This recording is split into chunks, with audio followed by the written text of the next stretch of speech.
usulnya kurikulum itu berbasis industri mungkin ya, begitu ya. Karena kami juga sama begitu ya, berbasis industri. Adapun nanti apa sih proyek best learning itu kan ya.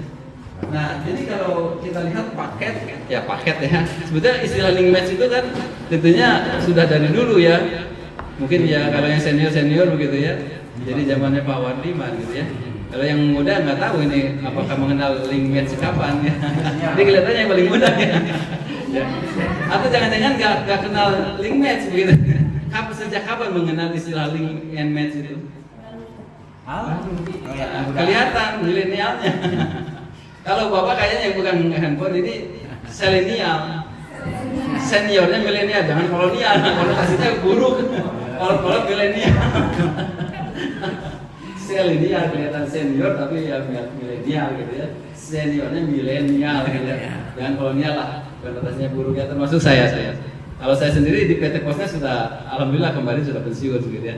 Tetapi untuk jadi dosen ternyata ada perpanjangan umur, jadi sampai 65 ya. Kalau jadi profesor bisa sampai 70 dan bisa diperpanjang ya. Kalau guru sekarang berapa? 60 masih itu kan? Kebijakan yang baru 60 masih ya. Ya. Gurunya sama-sama Pak Wika. Saya di Politeknik beberapa kesempatan bertemu dengan Pak Wika dan Pak direkturnya gitu Pak. Kalau sekarang Pak Benny begitu, karena kebetulan tetanggaan di Bandung, beliau di Polman gitu, jadi dekat.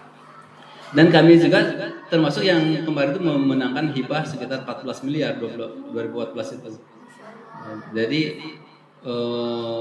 alhamdulillah saya mendapatkan kesempatan untuk studi bandingnya ke bersama rombongan dari kementerian ke Kanada. Ya, intinya ini begini. Dan nanti nyambung ke sini ke link and match begitu ya, bahwa ya sama prinsipnya kita juga belajar dari vokasi kita belajar dari Amerika gitu ya. Makanya ada kerjasama waktu itu dengan kok lupa saya, Amerika itu beberapa program, tapi itu sudah tidak ada ya. Kebetulan saya waktu itu apply, tapi skor TOEFL-nya kalau ke Amerika harus pas 500 kurang 500 ya tidak nyampe. Akhirnya saya waktu itu kesempatan ke Kanada. Nah, pada dasarnya mereka itu college itu akademik berarti ya. Vokasi gitu ya. Nah, vokasi itu pada 2014 di Kanada itu sudah sampai 50-50 dengan universitas. Jadi sama ternyata pandangan mereka itu, ini membuka wawasan gitu ya. Pemikiran orang Amerika atau Kanada itu sama dengan pemikiran orang-orang kita ya pada saat ini mungkin ya. Karena apa?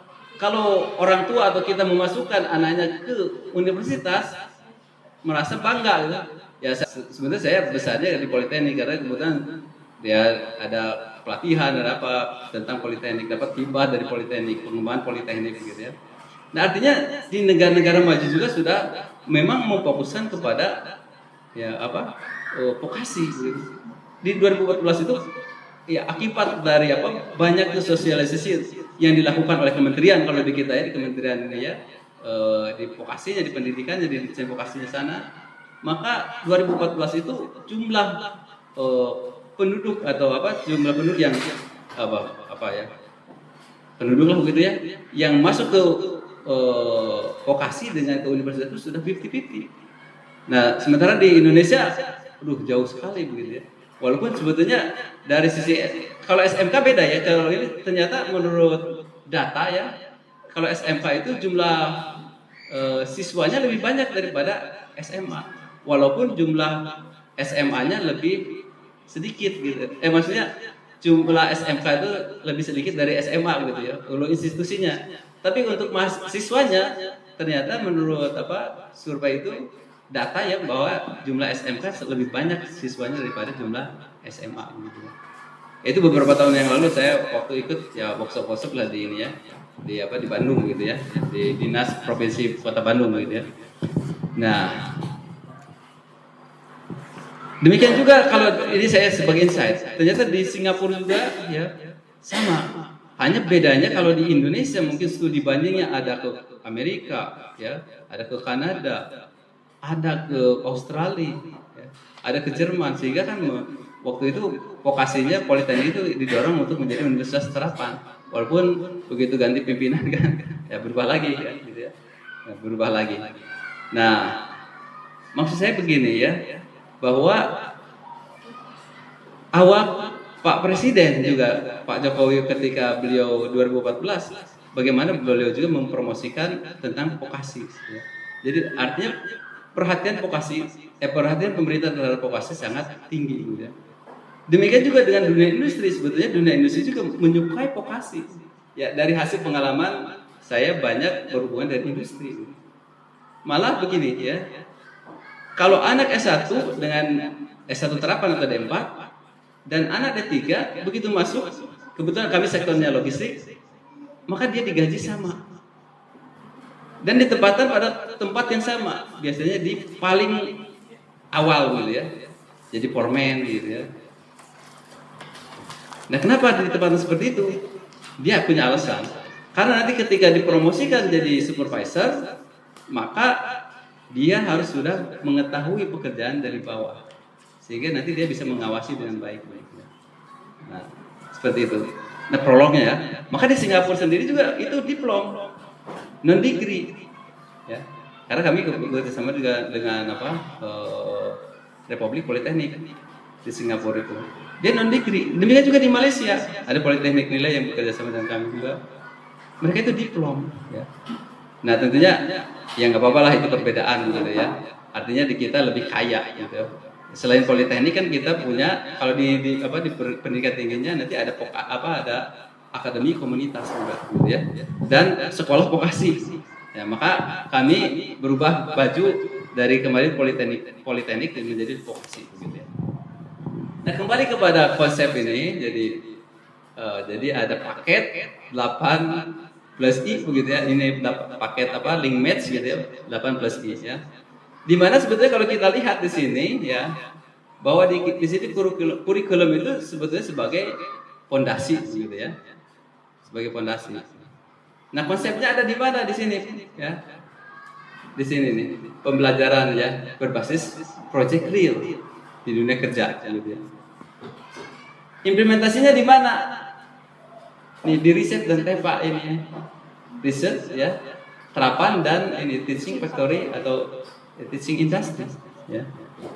Jadi konsepnya ada di, fondasinya ada di kurikulum ya.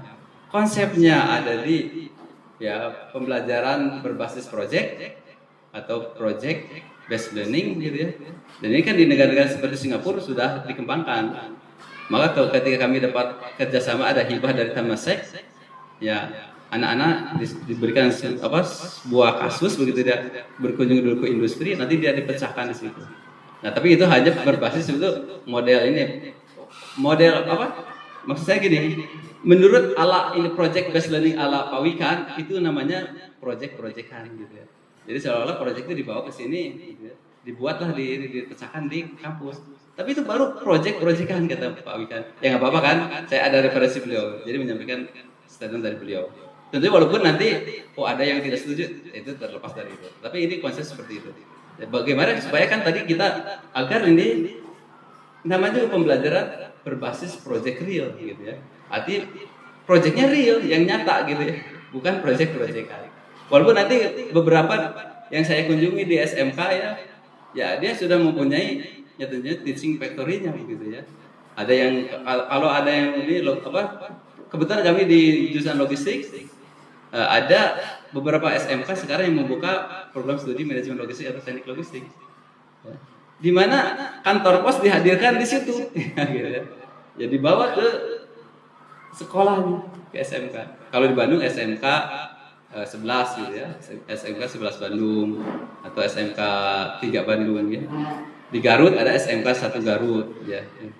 Nah, itu kantor posnya dibawa di Subang, SMK 2 Subang, kantor posnya dibawa ke kampus. Nanti yang mengelola siswanya. Tentunya dipandu artinya disupervisi oleh ketua program studinya begitu ya. Oh, termasuk SMK ini juga SMK 1 Subang ya, SMK 1 Subang, 1 dan 2 Subang gitu ya. Nah, itu kantor posnya itu ya, di bawah. Nah, nanti bagaimana kaitannya dengan nanti project based learning ini? Project based learning ini. Jadi intinya kurikulum sebagai fondasinya ya. tentunya kan mungkin tadi sudah dibahas bagaimana kurikulum berbasis industri begitu ya. Nah, kemudian ya ada di sini ada apa konsepnya? Konsep apa pembelajaran berbasis project real dan ada riset terapan atau teaching factory ya. Mungkin kalau di pendidikan tinggi ada riset terapannya. Tapi saya pikir tentunya di SMK juga ada riset terapannya. Apakah Bapak Ibu ada wajib meneliti? Kalau kan Tridharma Perguruan Tinggi itu kami ada pembelajaran, penelitian dan pengabdian masyarakat. Kalau di SMK juga sama ada nggak? Sama. Apa ya namanya ya? Saya apa? Gurunya, penelitian. Penelitian ada guru kan? Iya, terhadap siswa di kelas. Ya ada, artinya ada lah penelitian ya. Ada pembelajaran kan ada tentunya kan kita pembelajaran itu penelitian ada. Iya. Pengabdian masyarakat juga ada ya. Pengabdian nggak ada. Harus dilampirkan. Ya memang basisnya memang harus begitu. Nah ini saya mengutip kata-kata Prof. Halim Hakim, ya, beliau itu waktu itu ya dosen dari ITB, tapi dia sebagai kepala Kopertis waktu itu, LLDT kalau sekarang. Nah beliau mengatakan bahwa kalau seorang dosen lah guru lah sama ya, dia bisa belajar, bisa mengajar, tetapi dia belum tentu bisa meneliti. Kalau seorang dosen atau guru bisa meneliti, pasti dia mengajarnya akan lebih baik gitu ya.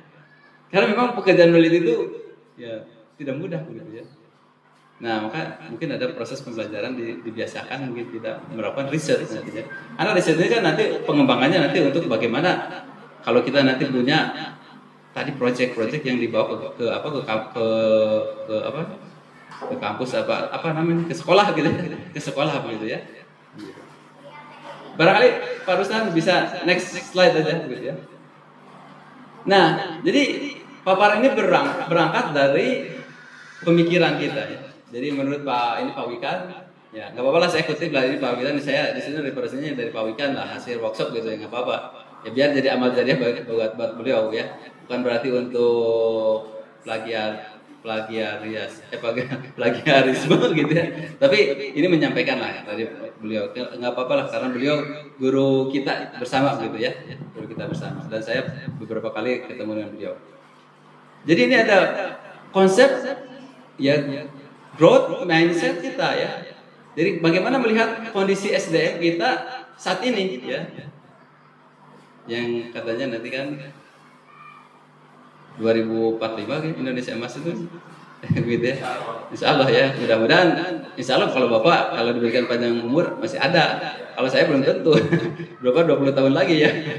Berapa? 22 tahun lagi. 2 tahun ya. 22 ya. 22 tahun lagi saya sekarang tambah 57 berarti sudah walau Allah gitu ya. Ya karena sunnah Rasulnya 63 gitu ya. Ya, makanya saya akan manfaatkan di Sukabumi itu hari ini gitu. Karena saya khawatir belum tidak sempat lagi untuk datang ke sini begitu ya. Ya, jadi ada apa? Jadi terobosan dan inovasi ya. Terkait ini ada yang menyingkatnya ini apa? PJBL gitu ya. Ya. Jadi pembelajaran berbasis ya, project gitu atau project based learning gitu ya. Ada yang di sini disingkatan J-nya kecil, tapi nggak apa. Artinya kita ketika ini jangan sampai tertukar dengan apa PBL. Ada yang istilah PBL yang lain, ibu-ibu. Ingat nggak apa? Project based learning. Iya, project based learning ada istilah lain. Selain PBL itu apa? Project based learning dan ada satu lagi apa? Problem based learning. Jadi jangan tertukar dengan problem based learning karena berbeda ya. Jadi berbeda dengan problem based learning. Maka ada yang menyingkat di sini PJ kecil BL ya. Ya plus TEFA ya terobosan dan inovasinya apa ya? Ya tadi ini sebagai apa tadi konsep apa dari konsepnya kan project based learning ini ya konsep apa project based learning ini dan nanti implementasinya pada TEFA teaching factory. Nah mungkin kalau di sini ada sudah ada belum teaching factory-nya? Nah itu yang nanti perlu kita studi banding ke sekolah-sekolah yang ada di Bandung lah gitu main lah. Kalau ke Subang kan sama-sama panas ya. Kalau di Bandung bagaimana agak sedikit dingin gitu. Ya, jadi ada sedikit dingin kalau di Bandung. Padahal panas juga ya. Tapi ada sedikit. Maksudnya supaya nanti ibu bisa datang ke SMK 11, ke SMK 3, nanti mampirlah di tempat kami begitu ya. Nah, nanti kita undang ya Pak Ruslan ya. Nah, sambil belajar ya gitu ya. Nah, kita di tempat kami gitu ya. Nah, dan tentunya ya ini kan ada terobosan ini dan inovasi ini agar apa bisa nanti kita bisa implementasikan di dalam ya di dalam sekolah kita. Dan tentunya harus sustainability-nya harus dibangun gitu. Bagaimana keberlanjutannya gitu ya. Nah, next Pak Ruslan. Ini deh hilang ininya USB-nya baru sabutan. Ya ketika dicabut. Nah, jadi kembali mengawali kepada itu tentunya ini sudah familiar bagi Bapak Ibu ya. Ya kalau Pak Ruslan juga di awal-awal, nah si Pak Hilman BMW. Nah macam ini sebetulnya BMW-nya M-nya itu bisa jadi 2 gitu. Kata Pak Ruslan itu katanya. Kalau yang masih bujangan ya. Jadi lulus dari sekolah pertama kan dia bisa bekerja. Harapannya tentunya itu ya.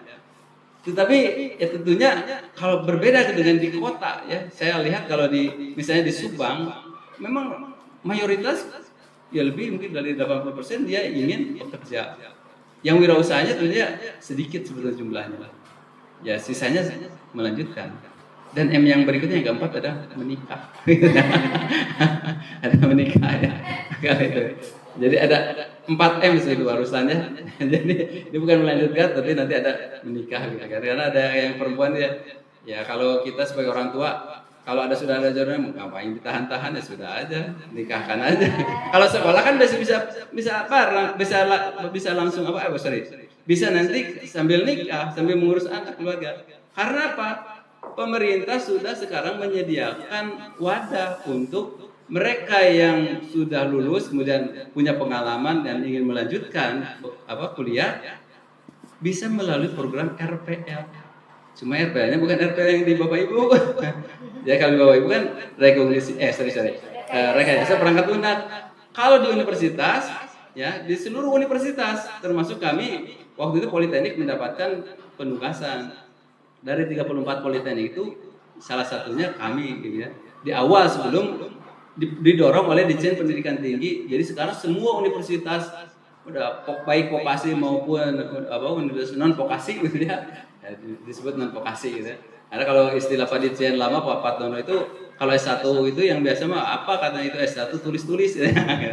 Istilahnya S1 tulis-tulis. Kalau kita kan ada S1 terapan gitu ya. Berarti kan vokasi. Ini kan saya ngomongnya di vokasi gitu kan. Kalau ini kan di SMA nanti saya dimarahin pulang-pulang nanti. Nanti enggak diantar. Diarah itu diulang-ulang diarah gitu, cegat. Nah, karena kita berbicara vokasi ya gitu ya. Kita berbicara itu. Jadi tentunya ya yang berikutnya nah ini permasalahan lain ya berdasarkan tentunya ya pengalaman ya kami ya Pak Ruslan dengan saya waktu itu satu tim di bidang kemahasiswaan ya dan kerjasama gitu ya. Dan pengalaman kami ya permasalahannya kan nanti gini ada pertanyaan ya puaskah pengguna lulusan kita gitu ya atau Dudi atau Idoka ya ada istilah Dudi mah dunia industri kalau ada Idoka ya dunia apa? Idoka itu industri, dunia usaha dan dunia kerja ya. Jadi itu ya dikembangkan ya.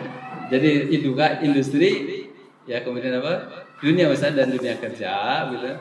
Apakah merasa puas terhadap ya lulusan kita? Ini kayaknya kalau 1 jam tidak cukup nih saya udah kasih tahu ini. Ya, kalau bapak-bapak selalu aja tenang aja kalau mau kecepatan 20, 30 kita merayap gitu ya. Sambil indah saya mendengarkan aja ya. Kalau di siang hari. Ya. Boleh Pak sambil minum. Mestinya sambil ngopi ya Bu ya. Iya gitu ya. Ya, cuma saya setelah mendapatkan perawatan masalah jantung jadi meninggalkan kopi. Ya, oke. Berikutnya punten Pak Ruslan, ya di ini. Nah, jadi ini sebetulnya yang diinginkan oleh yang diinginkan dari industri, aspirasi yang diinginkan oleh industri ya. Ya, sebetulnya ada riset, cuma saya tidak dokumentasikan ya. Menurut riset di Amerika itu 85% pekerja itu dipecat bukan karena hard skill, tapi dia karena soft skill. Tentunya ini sudah familiar lah di Bapak Ibu, hard skill, soft skill itu kalau di vokasi begitu ya. Ya sudah familiar sekali. Tidak usah saya jelaskan apa soft skill atau apa hard skill kan sebenarnya ya. Nah, itu pengalaman di Amerika katanya. Jadi 85 pegawai itu dipecat bukan karena hard skill, tapi karena soft skill. Nah, ini pengalaman saya paparkanlah, biarlah kalau ini bisa dibaca lah gitu. Ya bisa dibaca gitu. Ini pengalaman yang saya dapat gitu ya, ini yang sangat berharga, mungkin bisa ditiru oleh, atau ya, bukan ditiru ya, jangan ditiru sebenarnya kalau pengalaman jelek ya, tapi dijadikan pengalaman aja gitu ya. Ada anak kami diminta oleh industri, Pak Ilman minta anak untuk jadi supervisor, kirim. Ini anak itu PK-nya bagus, di atas 3,5 ya. Saya waktu itu 3, sekian lah gitu di atas, tapi di atas 3,5 persisnya saya lupa. Anak ini baik, sopan gitu ya. Udah baiklah anaknya gitu. Nyantri ke Mesir gitu ya. Saya kirim. Alhamdulillah. Pak Hilman, saya resign. Lah kok resign? Baru 1 hari resign menghadap saya. Masa Pak Hilman? Saya jam 12 malam belum disuruh pulang. Astagfirullahaladzim, saya bilang kamu. Kan begitu kamu ketemu teh ya dengan manajer. Ya kalau menunggu manajernya, ya pasti mereka sibuk. Manajer itu sibuk. Mungkin ada di mana dia itu, saya bilang. Habis dia kerja di situ menerima kamu, dia kemana? Mungkin ada dinas keluar. Sampai jam 12 malam dia nunggu belum pulang. Itu saking baik anak itu. Ya. Anak soleh kan. Mungkin sekalian tahajud kali ini ya. Ya. Besoknya menghadap ke saya. Lah kenapa? Mestinya kamu begitu datang kemudian menghadap harusnya menanyakan ya jam kerjanya, kemudian hak-hak kamu, kewajiban kamu apa gitu. Nah ini rupanya anaknya baik. Ya sudah, ya kami keluar ya sudah. Saya diminta lagi, Pak Imam, anaknya resign, padahal sudah tahu bahwa anaknya sudah menghadap saya gitu ya. Ditelepon dari industri. Pak Imam minta penggantian. Siap, saya kirimkan. Ya. Jadi kalau ke dunia industri mah saya ngajarin ke anak-anak, kamu kalau disuruh kerja atau disuruh sama atasan, jangan mikir dulu ya, karena bukan karakter orang vokasi. Kalau vokasi mah jawab siap dulu baru nanti kerja mikir belakangan tuh bilang ya. Gitu ya. Kalau S1 dia mikir dulu lama baru siap. Keburu nanti kesal yang menyuruhnya. Nah, jadi sebentar.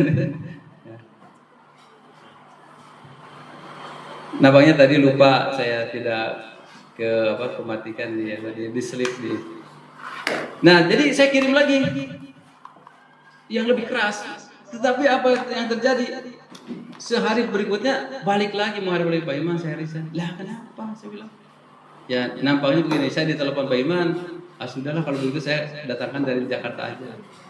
Nah nampaknya apa yang terjadi? Setelah saya amati, anak-anak ini tidak pernah aktif di dalam organisasi kampus, sehingga dia tidak terbentuk soft skill-nya. Kuliah, tapi sebetulnya rajin sebetulnya kuliah. Dia tidak mampu karena di dalam 3 tahun itu dia tidak bisa memanfaatkan yaitu keterampilan soft skill-nya. Tidak memerlukan waktu untuk membangun kompetensi di bidang soft skill. Hal yang serupa saya dapat informasi juga dari sejawat saya waktu itu ketika Telkom University masih punya politeknik. Kebetulan wadir 3-nya satu kamar dengan saya karena ada kegiatan bersama. Pak Ilman, anak-anak kami itu kalau 2 tahun itu suka dianggap kurang mampu, kurang cakap ya oleh industri. Kenapa? Saya tahu lah, saya bilang nggak usah Bapak katakan karena masalahnya soft skills-nya iya. Jadi dia pada saat dipromosikan, nah ini yang 2 anak itu langsung jadi supervisor, ketika dipromosikan atau diberikan jabatan itu dia belum siap. Beda dengan kalau dia masuk dari foreman tadi, ya dari awal. Ya, dia lebih siap karena dia sudah bisa membaca situasi lingkungan. Ya bagaimana anak yang baru kemarin nyuruh sopir yang sudah senior, kalau di Jakarta itu kan bagaimana lu gue. Saya bilang tapi kalau kamu yang perempuan tidak usah takut. Cerewetnya aja paling juga nanti seneng cerewet gitu. Tetapi kalau sama pegawai laki-laki mungkin bisa ditonjok kamu. Saya bilang jangan macam-macam sama senior, saya bilang gitu ya. Ya itu saya katakan. Nah jadi oke. Nah jadi setelah selesai atau lulus atau tadi mungkin baru selanjutnya Nah ini jadi umumnya ya kurang tahan menghadapi tekanan dalam dunia kerja. Ya. Ada anak yang kita kirim ke Jakarta Utara, Pak Iman, ini kan baru magang, saya minta di Bandung aja, sambil nangis. Ya kamu anak laki-laki itu yang saya kirim di situ Jakarta Utara juga ada yang perempuan, dia tidak minta balik lagi. Nah itu masalahnya. Jadi bagaimana kita bisa membangun itu ya di soft skill itu nanti di sekolah kita ya, di kampus kita ya. Nah kemudian kurang dapat bekerja sama dalam sebuah tim, makanya kan nanti ada project based learning ini kan, nanti dia bekerja di dalam satu tim. Dan ini pekerjaannya yang real, ya mungkin dah kalau awal-awal baru boleh disimulasikan dulu lah begitu ya, yang project-projectan dulu. Nanti kalau sudah, ya saya tadi udah diskusi ditanya ke siapa nanti itu Pak dari PT itu, Pak Yaya ya. Oh katanya Pak Irwan, ini nanti ada Pak Irwan nanti bisa dikembangkan, proyeknya bisa digital printing, minimal digital printing dulu yang sederhana aja dulu. Ya. Digital printing. Tapi nanti kita jelaskan. Ya kan tentunya itu ada potensi maksudnya ya. Artinya itu proyek dibawa ke kampus atau ke sekolah nanti dikembangkan oleh mereka. Ya. Mungkin kalau Bapak Ibu sebagai komisaris aja gitu ya. Jadi kita berikan kesempatan kepada mereka di dalam konsep project based learning ala Pak Wikan ini. Ya sebetulnya jangan ada ikut campuran dari gurunya. Kalau yang mendapatkan proyeknya biarin aja. Ya saya singkat lah, mungkin lah tidak semuanya ini nanti saya singkat-singkat aja ya. Tapi ceritanya lah ini saya sampaikan lagi kepada Bapak Ibu bahwa nanti di dalam project based learning ini ya. Jadi tidak ada peran dari guru, misalnya mencarikan proyeknya. Biarin anak-anak jadi proyek. Mulai deh katakanlah dari CEO-nya. Ya. Nanti ada yang memasarkannya, nanti ada yang produksinya. Biar dia yang melakukan. Cuma ya barangkali kalau di perusahaan kita sebagai komisaris saja atau pengawas, dewan pengawas, mengawasi aja mereka bagaimana. Karena kalau tidak kita awasi kan nanti khawatir kan ya. Ada peran sekolah, tanggung jawab peran sekolah di situ kan. Dan kita ada proses pembinaan itu ya. Ada pembinaan. Tetapi ya kita menarik keluar, katakanlah kita sebagai komisaris begitu ya, atau dewan pengawasnya begitu ya. Nah biarkan mereka lah yang menjalankan. Karena apa penting sekali kan? Di situ dari yang kasus yang saya sampaikan, anak itu dikasih beban ya, atau jabatan baru supervisor 1 hari tidak mampu. Di kasus yang lain saya suka menemukan, mungkin Bapak Ibu juga sama lah. Kalau kelas itu acak-acakan misalnya ribut, berarti leadership dari KM-nya kurang bagus. Maka saya suka mencari, saya lihat kalau orang tua tajam penglihatannya. Oh ini anak ini kelihatan serius, pasti lah ibu-ibu sama. Oh ini anak ini mah serius gitu ya. Udahlah kita tunjuk dia. Kita sudah dengan ini mata hati kita sudah sebagai pendidik sudah tahu wah ini baik. Wah ini itulah tunjuklah leadership. Kalau kelas acak-acakan ribut, udahlah ganti punya KM-nya. Udah pasti itu. Karena saya pernah ganti, saya bilang sama kamu, alhamdulillah ranking 1, 2, 3, 4, 5 dari kelas itu. Kelas yang saya jadi wali kelasnya. Dan semuanya direkrut di PT POS karena waktu itu kebijakan di angkatan ke-1 ke-2 itu 5 besar langsung ke PT POS gitu. Langsung ditarik ke PT POS. Hanya yang perempuan dari Sunda 1 tidak diberikan oleh ibunya. Anak perempuan satu-satunya. Jadi dia kalau dikirimkan ke seluruh Indonesia nggak mau. Nah itulah orang Sunda gitu ya. Makanya ketika saya ketemu salah satu direktur di Jakarta dari Iron Group, Pak Iman, kapan katanya anak-anaknya mau dikirim ke kami? Oh iya, saya bilang nanti saya komunikasikan dengan Ibu Anita, saya katakan. Ya, terus dia bilang ngobrol sama koleganya kalau mau cari anak logistik ke Poltekpos saja, apalagi yang dari luar. Oh saya bilang maksudnya dari luar itu dari luar Bandung. Ya, saya ketawa. Iya. Yang gitu, maksudnya luar Jabar, ya itu beda. Jadi kalau yang Bandung, Jawa, itu harus dilatih oleh kita ya. Jadi kadang-kadang kitanya yang nggak ngasih, nggak enak gitu ya. Oh nggak jelas ya. Ibu ini nyambung nggak Bu? Kayaknya ini nyambung nggak?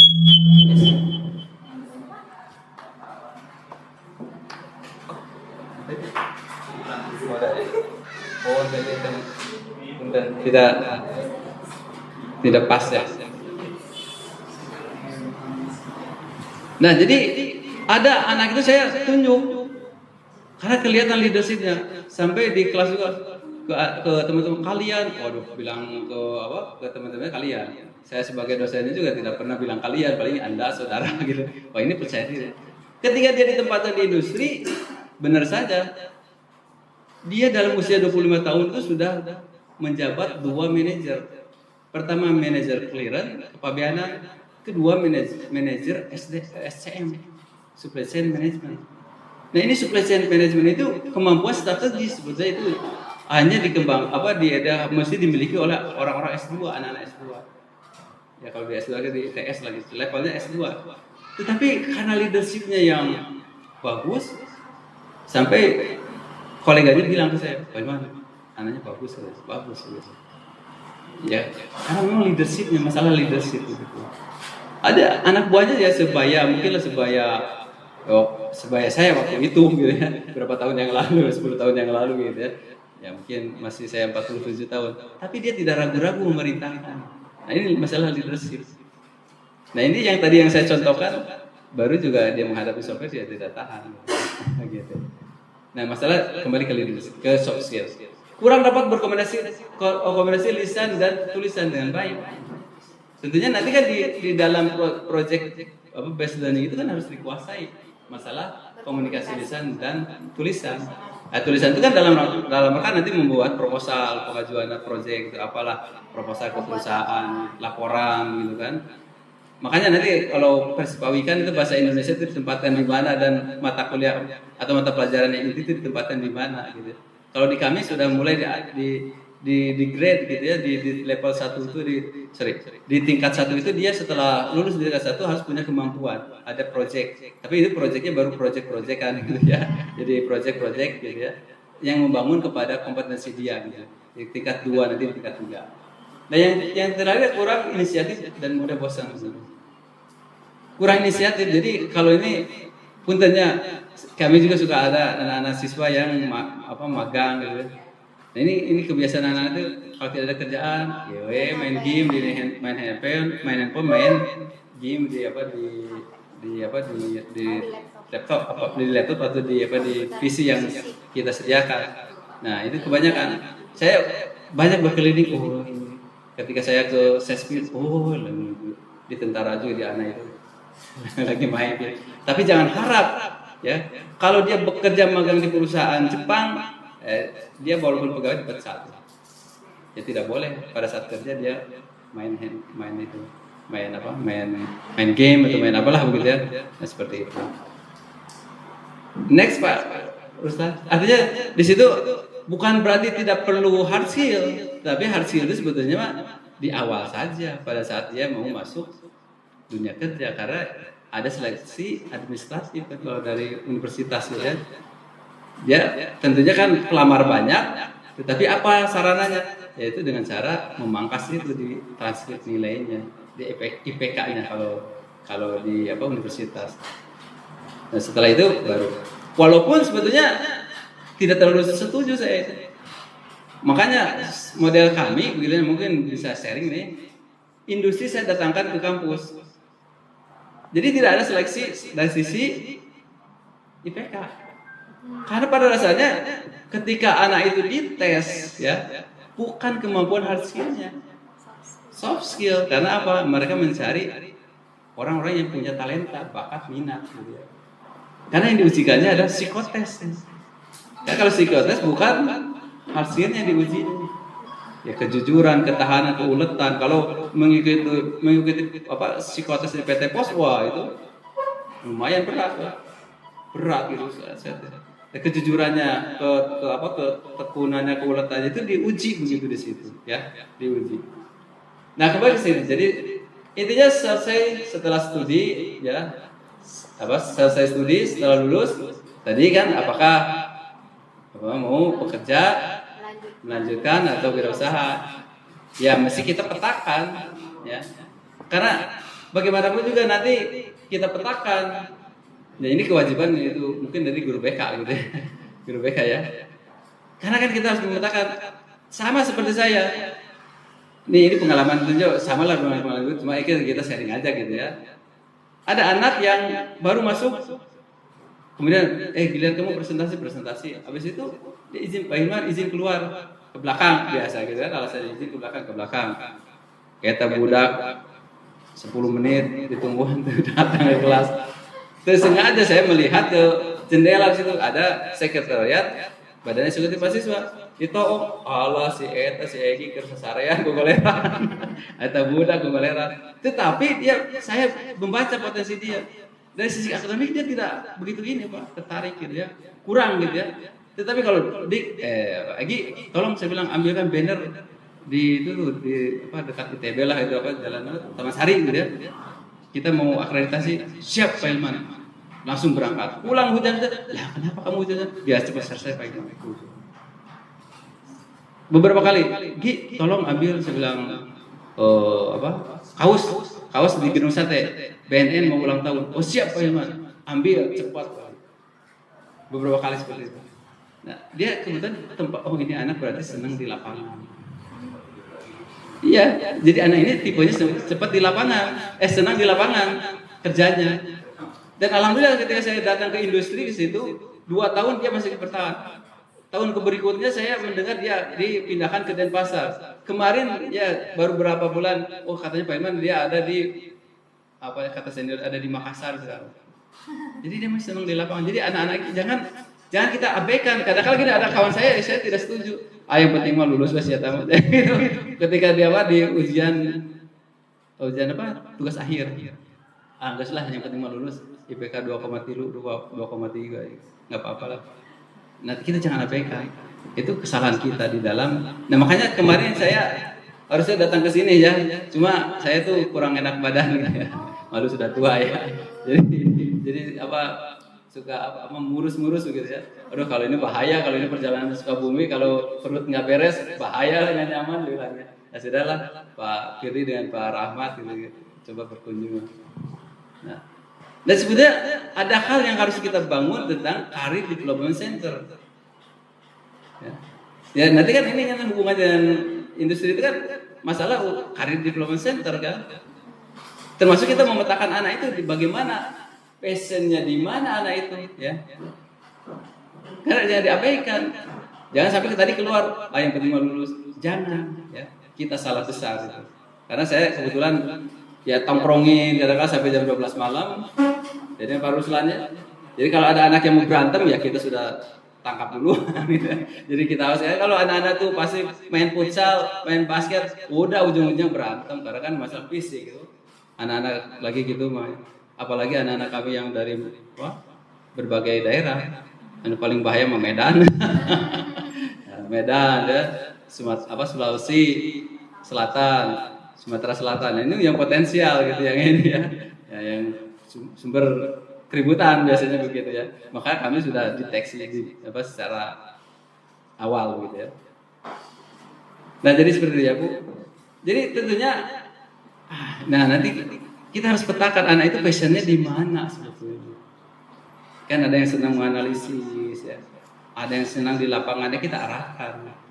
Ya termasuk nanti ya model Pak Wikan itu jadi jangan anak itu diseragamkan di dalam konteks kurikulum merdeka. Ya memang di kita masih seragam ya. Walaupun tentunya ada yang mengkritik tentang kebijakan kurikulum merdeka.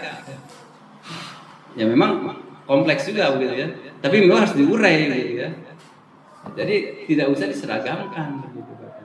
Nah, paling tidak kita bisa membawa ya project based learning ini nanti di kesempatannya di project based learning ini ya. Jadi nanti passionnya kemana anak itu? Nanti kita adakan wadahnya. Mungkin di awal mah pilot project mungkin itu yang tadi dia sarankan dari Pak Yaya gitu. Nah katanya mungkin Pak Hilman ada potensi untuk sementara di digital printing katanya. Nanti tinggal dikembangkan ke arah mana gitu ya. Nah ini sebagai ini aja yang penting bagaimana menggerakkan siswa itu supaya ada keterlibatan secara langsung. Ya. Nah, jadi nantinya ya ke arah sinilah. Ya intinya mah gini, bahwa IPK atau nilai raport itu ya nanti hanya pelengkap aja pada saat awal. Tetapi intinya nanti bagaimana karir dia bisa pesat itu ya dipengaruhi oleh tadi soft skill yang dimiliki, yang kita bangun. Makanya kalau di kami ya disediakan ya walaupun terbatas juga ya disediakan apa unit-unit ya, UKM itu unit kegiatan mahasiswa ya, unit kegiatan mahasiswa dibanyakin aja ya, supaya minimal anak itu aktif di dalam organisasi. Karena kita juga harus membaca pola industri terutama BUMN ya. Ya hampir sama karakteristiknya seperti PT POS. Dia akan merekrut mahasiswa itu yang memang dia aktif di dalam kegiatan kampusnya. Karena nanti ada di dalam apa konteks wawancaranya ada disimulasikan bagaimana Anda diberikan kasus, silakan kasus ini dipecahkan di organisasi saudara yang pernah saudara apa masuki gitu. Itu kan real kasusnya dia. Jadi ada kasus organisasinya real. Seandainya Anda pada saat itu di organisasi apa di UKM Bapak, ini ada masalah ini, bagaimana Anda memecahkannya? Bayangkan kalau dia tidak pernah aktif dalam organisasi, dia nggak bisa memecahkan masalah. Bubur, ada anak mahasiswa yang kamu ingin ke PT Pos, coba kamu aktif organisasi, itu ranking 1. Enggak, gara-gara perempuan. Ya senyum aja bahasa itu. Akhirnya memang terjadi ketika dia seleksi tidak lulus di interviewnya. Tapi karena memang anaknya pintar di perusahaan lain diterima karena memang tidak mensyaratkan adanya seperti itu organisasi. Nah seperti itu ya. Kemudian ini ya artinya tadi kembali bahwa kesuksesan hidupnya itu dia didasarkan oleh keterampilan halusnya atau soft skill-nya. Banyak ya, ini contoh di PT DHL atau di perusahaan-perusahaan yang lain. Ini kan kebetulan di logistik. Pegawainya banyak dari SMK sudah jadi GM, tetapi tentunya dia menempuh waktu yang lama. Walaupun jadi GM tapi waktu tempuhnya lama. Anak-anak kami pada saat itu sudah dari GM dalam waktu 10 tahun. Nah, sementara kalau yang dari SMK tentunya dia perlu waktu yang panjang baru jadi GM. Nah, tetapi tidak jadi masalah. Tadi kembali kepada yang tadi juga kalau yang menikah. Tadi saya belum selesai menyelesaikan penjelasan tentang RPL. Nah, pemerintah itu sudah menyiapkan program rekognisi pembelajaran lampau. Nah, ini kami sudah mengembangkan tahun ke-5 dan sekarang pesertanya sudah kurang lebih 120-an orang. Ya, baru kami ini garap lagi gitu ya. Karena waktu itu kebetulan hibah ya asal jalan aja gitu ya. Gitu ya barusan karena target hibah itu harus ada mahasiswa asal jalan gitu. Ternyata kalau dipoles sedikit mengembang setelah ada program sosialisasi dari kementerian. Nah, artinya gini, maksudnya yang tadi bahwa kalau misalnya ada nanti anak-anak ibu, bapak, ya kan suruh kerja aja dorong BN-nya itu kan. Bekerja aja dulu kamu. Ya karena kita kan ini dikonotasikan atau dikonotasikan jadinya kalau anak masuk ke SMK itu anak-anak itu kurang mampu begitu ya, dan anak-anak yang ingin bekerja gitu. Ya nggak apa-apalah untuk sementara gitu aja. Ya kalau di negara maju mau di Kanada, semiskin-miskinnya orang Kanada paling tidak dikasih beasiswa begitu ya. Nah, walaupun di kita juga ada beasiswa, tetapi kan masalah ekonomi tidak jadi halangan untuk mereka sukses ya. Artinya dorong aja dia bekerja dulu. 3-4 tahun lagi dia punya pengalaman, dia bisa mendaftarkan ke perguruan tinggi lewat jalur RPL, rekognisi pembelajaran. Artinya pengalaman kerja yang dia sudah tempuh di industri diakui, dikonversikan atau diakui ya, direkognisi ke dalam SKS, raihan SKS. Jadi program yang kami terapkan kalau S1 itu ditempuh 2 tahun dengan pengalaman kerja, tetapi ya pengalaman kerjanya harus selaras gitu ya. Nah gitu. Kalau di diploma 3 lebih baik lagi ya. Lebih relatif lebih mudah lagi. Ya, setelah dari D3 kan didorong lagi lah ke D4 nanti. Karena prinsip di sekolah di Amerika juga begitu, community college. Dia masuk ke industri ketika dia ingin meningkatkan karir, balik ke kampus walaupun usia sudah tua. Nanti setelah di sini dapat keterampilan lagi, balik lagi ke industri. Jadi dia karirnya naik. Nah, di kita juga kan dulu begitu, cuma tidak jalan. Multi active, multi apa? Memes itu multi entry, multi exit gitu ya. Tapi baru konsep udah ini ganti pejabat. Termasuk ya Pak Wi kan ganti pejabat. Jadi pasternya belum terlaksana. Baru sempat sosialisasi aja kami waktu itu. Nah, oke Pak Ruslan. Nah, kurang lebih itu sama tadi. Intinya passion dia itu harus diperhatikan, gitu ya. Passionnya dia. Jadi kita harus perhatikan.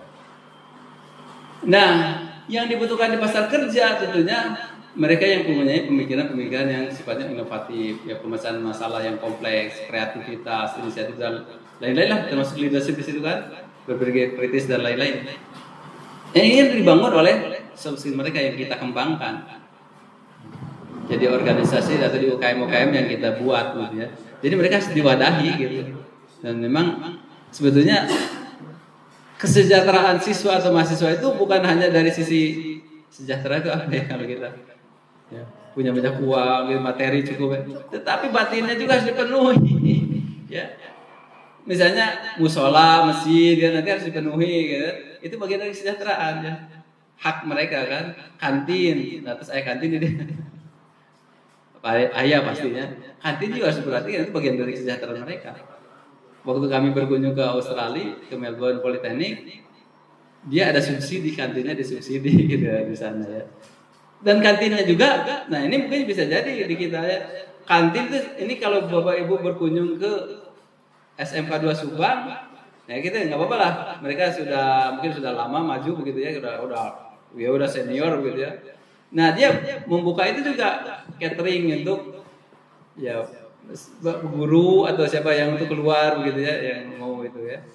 Cuma memang itu baru berbasis TEPA saja gitu ya, belum ke project based learning gitu ya.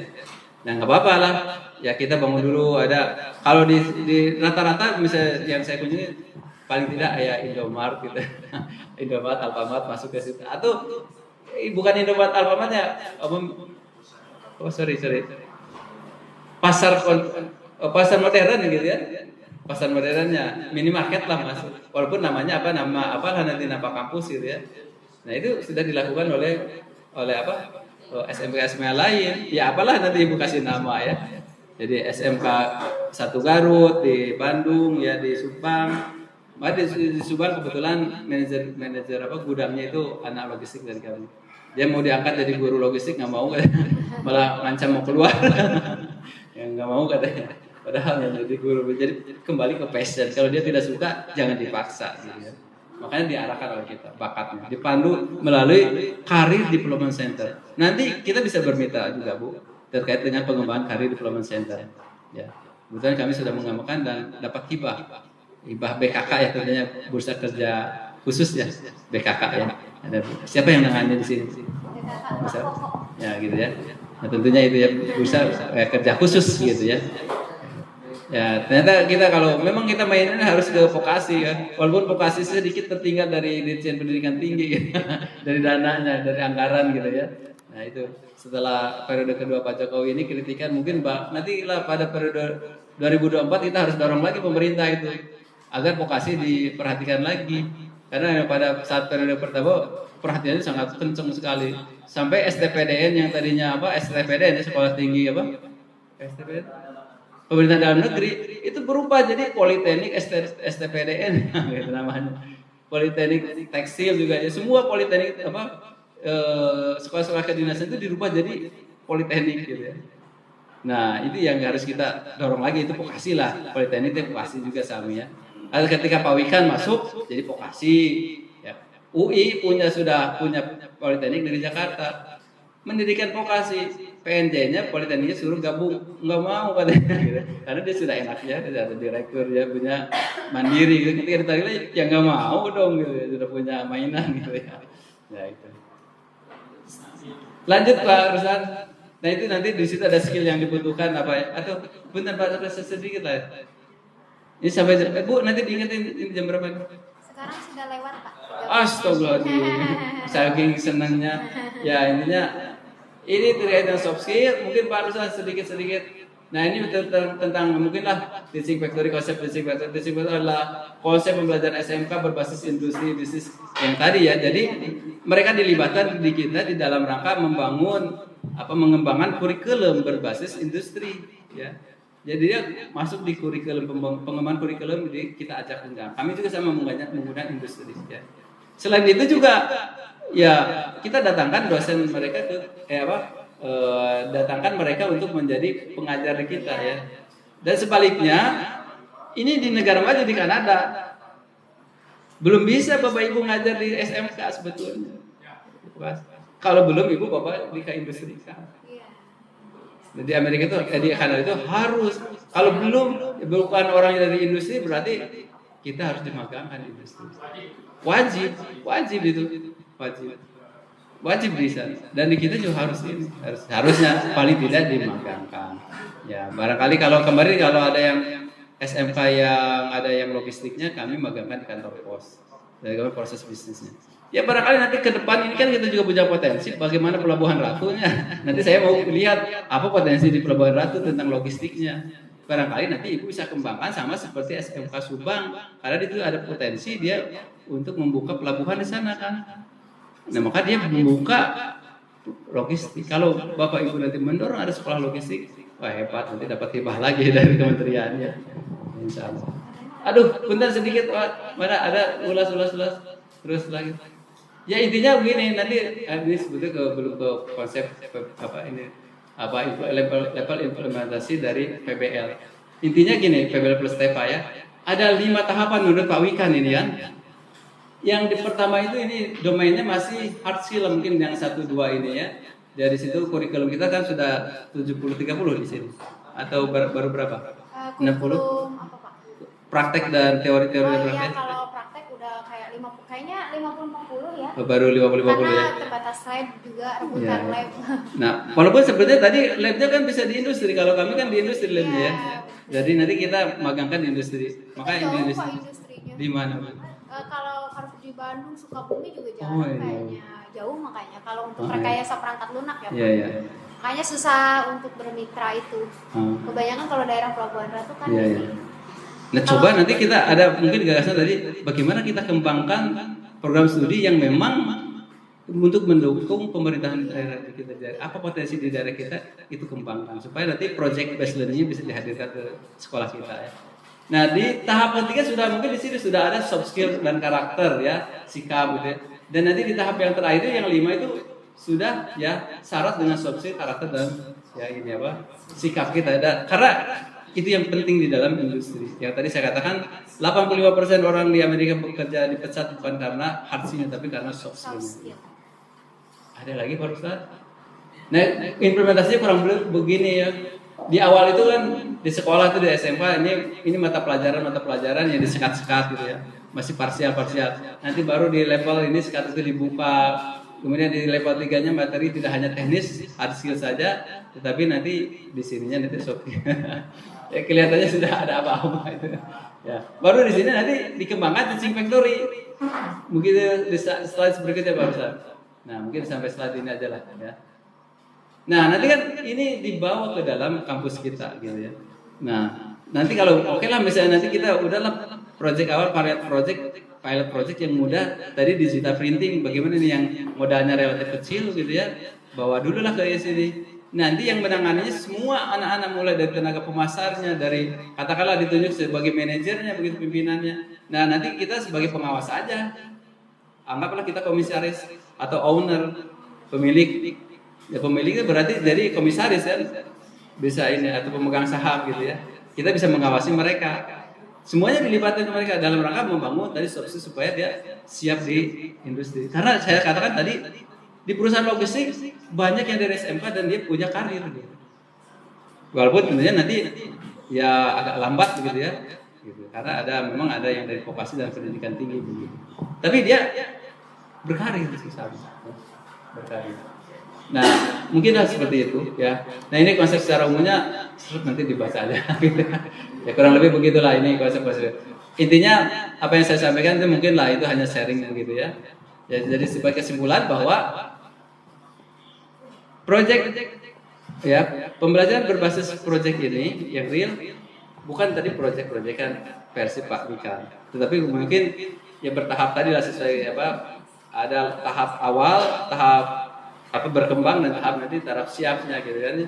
Mungkin di awal bagaimana dikembangkan aja dulu, simulasikan sampai dirancang ulang gitu. Mungkin nanti ini tidak cukup satu kali pembicaraan ini kan, bisa nanti dikembangkan. Ya bisa kita mengundang mitra yang lain lah gitu ya. Atau pakar yang lebih gitu ya. Nah, kami juga kalau diajak bermitra insya Allah ya, karena kami ada kegiatan pengabdian masyarakat. Setiap tahun itu ada dana yang dikembangkan dari institusi. Ya, barangkali itu Pak Ruslannya sambil main ke Pelabuhan Ratu gitu ya. Kamar berapa tadi yang tidak boleh dibuka? SPH ya. Ya begitu. Baik, kalau ada pertanyaan barangkali silakan, kalau ya dianggap ini. Kalau dianggap cukup, ya alhamdulillah. Nanti kita bisa bertemu lagi barangkali. Boleh nanti disampaikan kalau ada pertanyaan atau diskusi secara ya video call atau apalah gitu. Ada silakan Pak. Ya. Kondisi dunia seperti ini Pak. Ya. Jadi peralatan memadai, cuma tenaga guru dalam ini sangat kurang. Ya Pak. Jadi ada kondisi di mana peralatan memenuhi memadai.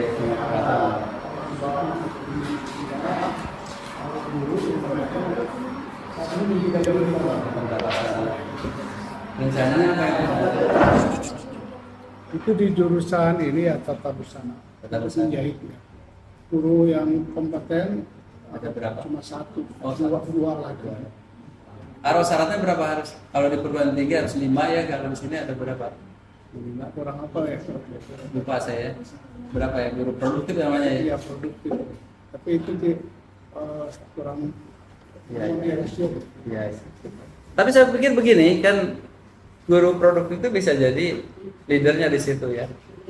Kan nanti bisa menggunakan ya guru-guru yang muda begitu terlibat di situ ya. Begitu. Nah, tinggal cobalah nanti misalnya kita di SMK 1 Garut ya. Bukan. Oh, Tasik ya, dia sama satu Tasik ya.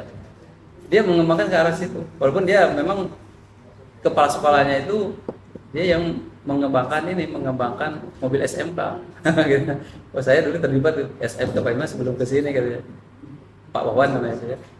Nah, dia juga ada itu ya. Terus di yang busana itu di SMK mana lagi ya?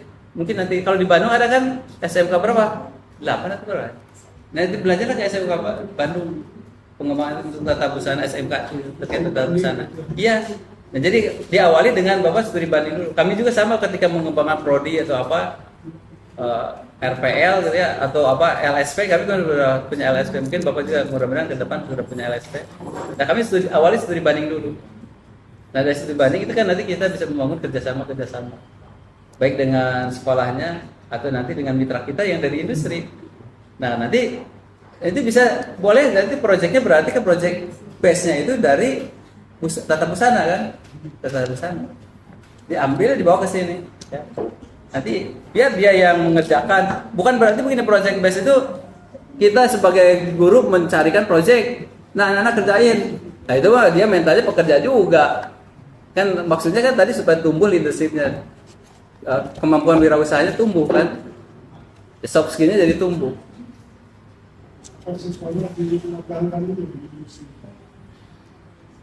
Industri dibawa ke sini aja. Bisa anaknya kita magangkan, tapi industrinya bawa ke sini. Tetapi begini, nanti ke depannya bisa begini, betul bisa aja mahasiswa dimagangkan. Ini kan magang semester berapa? Semester 3 ya. Anak itu kan semester 3 dimagangkan. Tapi yang kami kembangkan, pola yang kami kembangkan begini. Anak yang itu kan yang semester 3 itu dimagangkan. Kemudian dia jadi senior. Dan nanti seniornya dia dilibatkan di dalam proyek ini. Jadi di dalam proyek itu bisa jadi anak tingkat 1, 2, 3 yang tentunya dia sebelum menyiapkan untuk kelulusan dia kan sampai semester 5 mungkin ya dilibatkan. Kalau semester 6 kan dia sudah fokus mungkin ya. Begitu ya. Jadi kalau di situ kalau pernah ada di situ Pak Ruslan contoh yang penting di yang terakhir itu di kurikulumnya. Nah, itu kan misalnya kali ini kebetulan di perguruan tinggi ya tinggal disesuaikan aja. Bagaimana misalnya semester 1 2 itu dikembangkan atau diajarin mata lainnya. Di mana di situ ada bahasa Indonesia diajarkan di semester 2. Di dalam rangka dia supaya kalau dia dilibatkan nanti tingkat 1 di project based learning ini, dia sudah bisa membuat konsep. Karena itu tidak mudah buat konsep itu. Ya. Karena kebetulan dari industri dulu suka membuat konsep kalau ya disuruh oleh pimpinan bikin konsep surat, kan tidak mudah. Ya. Ini saya lakukan dengan anak-anak buah, tolong bikin surat. Itu menulis surat itu kalau tidak terbiasa bahasanya acak-acakan. Tapi kalau udah kita latih, ya ini ada ininya, polanya seperti ini kan. Nah itu bisa ya. Lama-lama gitu. Tadi kan kata Bapak Ya. Industri ya. Ya. Itu bagaimana caranya? Nah sama seperti yang Bapak undang ini. Sebenarnya industrinya yang berbeda kan. Nah, ini yang Bapak undang ini siapa Pak? Pak Yaya gitu. Itu kita ke industri. Nah saya juga begitu sama membantu SMK itu menghubungkan link kami, mitra kami kebetulan di logistik ya, untuk perusahaan logistik dan ada yang di IT. Nah nanti link kami silahkan digunakan. Nanti kita juga bantu untuk memagangkan di sini. Nah kalau yang konteks ini ya kita tentunya nanti siapa industrinya yang akan kita ajak mitra gitu ya. Nah, tentunya ya sama seperti Pak Wawan. Nah sambil tadi yang anak itu bisa dimagangkan di industri itu, industrinya juga bisa mengajar di sini. Nah konteksnya seperti itu tadi kan, konteksnya 8 plus I itu tadi ya, link and match. Nah kita bina aja itu industri itu. Kalau kita bina, dia datang terus ke kita. Tentunya kan Bapak sudah punya mitra industri belum di sini? Berapa banyak mitra industrinya? Ada berapa industrinya? Ya secara ini anak-anak kita RPL ya berapa? Mungkin secara industrinya jarang ya, cuma beberapa aja. Nah itu yang harus menjadi list di dalam ini. Dan kalau nanti ke depan dikembangkan CDC-nya. Jadi industri itu ada di situ. Nanti kita buat portal, bukan portal aplikasi CDC ya, Career Development Center. Career Development Center itu untuk menjembatani antara industri dengan anak-anak kita, lulusan kita. Ya kami sudah berbasis web, ya. Jadi nanti ngelamarnya di situ aja, dipertemukan aja di dalam web itu. Anak ngelamar ke perusahaan ini, karena perusahaannya nanti sudah minta ke kita, ke CDC-nya. Ya kita umumkan di situ. Tapi dia langsung bisa akses ke kita, dikasih akunnya, dikasih akun, kemudian dia publish. Nanti anak itu melamar di situ. Jadi komunikasi sudah antara mereka. Tapi kita bisa memantau, oh ini ada pergerakan ini berapa gitu ya, perusahaan apa gitu ya. Nah sebetulnya itu bisa dibangun, diawali dengan Bapak membuat studi banding dulu. Contohnya ke SMK Bandung itu ada SMK perusahaan. SMK berapa ya Pak? 14 saya yang busana itu ya. Jadi Bandung. Ya sambil mainlah ke Bandung, nanti mampir di kami gitu. Insya Allah lepas itu kami sambut. Kalau perlu kami antarlah ke sekolahnya gitu. Pak Ilman, Pak Ruslan, kita mau kunjungin ke SMK busana, kita antar. Karena diawali dari situ dulu kan. Ya apa? Tidak langsung ke industri kita MOU. Nah, sebaiknya kita studi banding diawali dengan melakukan studi banding ke sekolah, studi banding ke industri, kunjungan ke industri, membangun kerjasama MOU gitu ya. Tapi kan awalnya kita harus ini dulu, konsepnya harus jelas dulu kita. Studi banding dulu lah ke SMK. Tapi sambil paralel, tentunya nanti kita bikin agenda kapan kita mau studi banding, kapan kita mau misalnya ke industri gitu kan. Nanti dikembangkan itu. Kalau untuk mendapatkan katakanlah kepercayaan dari industri, supaya kalau pekerjaannya disuruhkan dikerjakan oleh siswa. Ya. Nah, Merayunya. betul. Inilah yang nanti tujuan akhir kita itu dalam proses pembelajaran berbasis proyek itu ya seperti itu. Tetapi nanti gini, jangan sampai mau versi Pak Awi kan ya tadi ya. Bukan kita yang mencarikan proyeknya, ya di awal aja kita mengawali itu, tetapi selebihnya nanti anak-anak. Kalau itu sudah terbangun, ya kita anggaplah tadi pengawas atau owner gitu kan ya. Tapi tentunya kita juga tidak bisa melepaskan begitu aja, itu harus dipantau karena bagaimanapun juga membawa nama baik kita kan. Kalau anaknya asal-asal bahaya gitu juga dengan mitra. Insya Allah itu akan ini. Kan dengan Bapak mengatakan bahwa kami SMK PK kok ya. Oh, tahu lah, itu karena industri dapat insentif nanti dari pemerintah, dari kementerian. Kalau mau menerima kita ya, proses magang gitu kan, itu kan sekarang sudah didorong bahwa dia kalau menerima anak magang dapat insentif dengan berupa pajak gitu ya. Gitu. Ya tentunya bisa lah saya bilang. Ya tentunya kita coba belajar dulu dengan rekan kita di SMK ya yang sudah mendirikan program itu. Yang ada programnya Tata Busana itu. Insya Allah. Insya Allah bisa. Dan itu project based learningnya bisa lebih mudah, gitu ya, ketimbang yang lain-lainnya dengan yang RBL. Ada juga di SMK Subang itu ya, tapi itu baru pasien itu tepak saja membawa bisnisnya ke sekolah, bisnisnya dibawa ke sekolah dikerjakan di sekolah, tapi dia akan menempatkan supervisornya dari perusahaan ya. PT apa saya lupa ya, SMK 2 Subang. Nah dia mengerjakan nih Pak kabel kelistrikan katanya juga untuk motor NMAX. Dia mengerjakan itu di sekolahnya. Dan memang ada nanti ini produksinya gitu, kami berkunjung ke sana ya. Ada juga dia punya bisnis tahu Pak. Tapi itu baru konsep TEPA, bukan best learning, project best learning. Karena apa?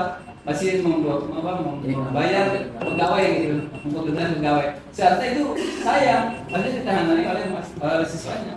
Itu best learning. Dan dia dijual ke pasar kemana, dimasukkan ke sekolah. Nah itu kelihatannya kecil, tapi itu potensi. Yang penting kan anak itu bagaimana supaya dibangkitkan punya jiwa kewirausahaan.